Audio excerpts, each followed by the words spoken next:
오늘 제21대 국회의원 선거가 끝이 났습니다. 그 결과는 미래통합당의 참담한 패배로 끝이 났습니다. 이 참담한 패배에 대한 책임을 지고 황교안 대표는 오늘 물러났습니다. 황교안 대표는 이 자리를 떠나면서 앞으로 미래통합당은 합당하고 또 반성해서 좀 더 국민의 지지를 받는 정당이 되기를 바라고 떠나버렸습니다.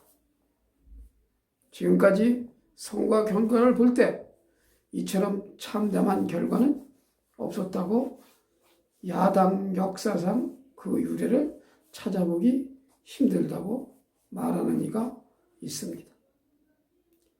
그냥 가만히만 있어도 이 선거 결과는 분명히 이길 수 있는 선거였는데 황교안 대표는 공천 잡음에 이어 또 막말 책임까지 거들먹거리며 야당 후보를 제명까지 시키는 결과를 초래하고 말았습니다.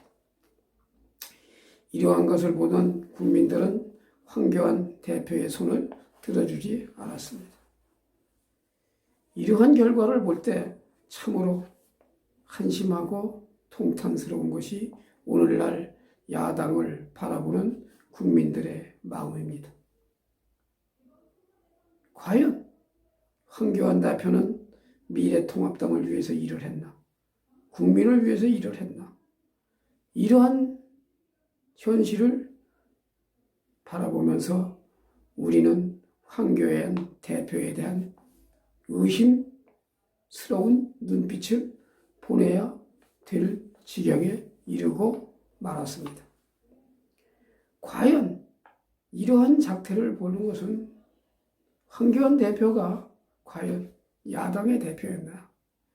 아니면 집권 여당의 세작으로 활동을 했나? 이러한 의심마저 들게 하는 형태로 미래통합당을 이끌어 왔습니다. 자기가 당대표로 당선되면서 당명을 바꾸고 미래통합당이라고 바꾸고 무슨 영입을 하느니 뭐를 하느니 하면서 국민들의 마음을 잡으려 했으나 국민들의 마음과는 거리가 먼 행동이었습니다. 이러한 것을 볼 때 황교안 대표는 과연 국민의 마음을 찾느냐 아니면 국민의 마음과 동떨어진 생각을 했던 것이냐 이것을 우리는 주목하지 않을 수가 없습니다. 황 대표는 분명히 민심과는 거리가 먼 방향으로 미래통합당을 이끌고 갔습니다. 공천에서는 더욱이 더 그러한 방향으로 끌고 가 국민들로부터 외면당하는 것을 모르고 말았습니다. 그러자 이번 국회의원 선거를 보면서 국민들은 분노했고 실망했고 그래서 오늘날의 그 결과가 나타난 것으로 봅니다. 어떻게 야당의 대표로서 집권 여당 하나 비판도 못하고 그저 눈치 보기에만 급급했는지 참으로 한심할 지경입니다. 더군다나 집권 여당의 대표가 되기 전에는 집권 여당이 뽑아준 대통령이 뽑아준 국무총리로서 일을 하면서 자기가 모시던 대통령이 탄핵이 되었는데도 이런 반굴의 한마디도 없이 그저 대통령 권한대행이 돼서 그저 자기 몸보신에만 급급했다고 국민들은 생각하고 있습니다. 이러한 자가 탄핵을 당하고 또 탄핵한 그 집권 세력들이 집권을 했는데 탄핵이 잘 됐느니 잘못됐느니 한마디도 없었습니다. 더욱이 중요한 것은 자기가 그 당의 대표가 되고서도 탄핵을 잘못됐다, 부당하다 이러한 말도 한마디 없었습니다. 탄핵에 대해 물어보면 요리조리 피해서 아무 말도 하지 않고 있었습니다. 이러한 사람이 과연 이 당의 대표가 될 수 있느냐? 과연 이 당의 대권 후보가 될 수 있느냐? 이러한 의심을 하지 않을 수가 없었습니다.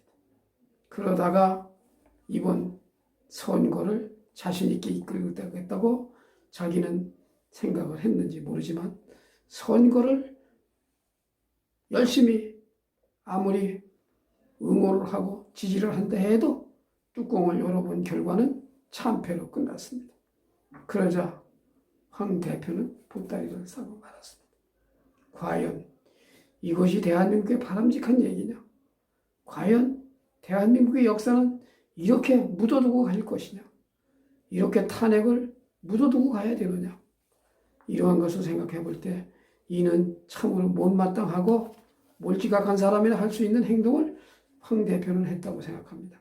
황 대표는 참으로 반성을 해야 합니다.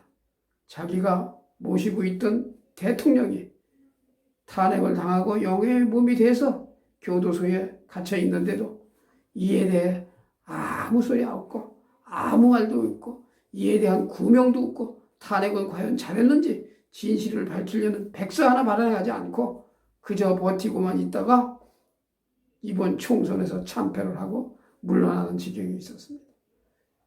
이러한 사람이 과연 대한민국의 지도자가 될 수 있겠습니까? 이러한 사람이 다시는 대한민국의 정치권에 얼씬도 말아야 된다는 것이 우리의 소견입니다. 과연 이러한 형태로 대한민국이 잘 가겠느냐? 탄핵을 묻어두고 갈 수가 있느냐? 탄핵을 묻어두고 갈 수 있다면 이번 선거 결과는 그에 다르지 않습니다. 이번 선거에서 드러났듯이 탄핵의 핵심 인사들, 탄핵을 주도했던 인사들은 모조리 선거에서 참패하고 말았습니다. 그거는 문재인 정권의 승리가 아니라 우선 애국 우파가 바라던 바대로 이들은 그저 탄핵에 책임을 지고 참패를 당한 것이 아니라 탄핵을 모면하다가 국민들의 따가운 심판을 받아가지고 낙선하고 말았습니다. 이것을 비춰볼 때 대한민국은 탄핵에 대한 역사를 바로잡지 않고는 바로 갈 수 없다는 것을 우리는 이것으로 입증하고 있습니다. 이제 탄핵의 진실을 밝히고 탄핵의 진실이 밝혀져서 옳고 그름을 분명히 가리지 않고는 대한민국의 발전은 있을 수 없습니다. 지금 집권 여당이 자기들이 이겼다고 좋아하지만 탄핵의 진실을 밝혀지는 날 그들은 모두 참여하고 말 것입니다. 탄핵이 밝혀지고 탄핵에 억울하게 탄핵당한 대통령의 억울함이 밝혀지는 날이 곧 오리라 생각합니다. 여러분, 우리는 그날까지 꼭 책임지고 탄핵의 진실을 밝히도록 노력해야 되겠습니다. 감사합니다.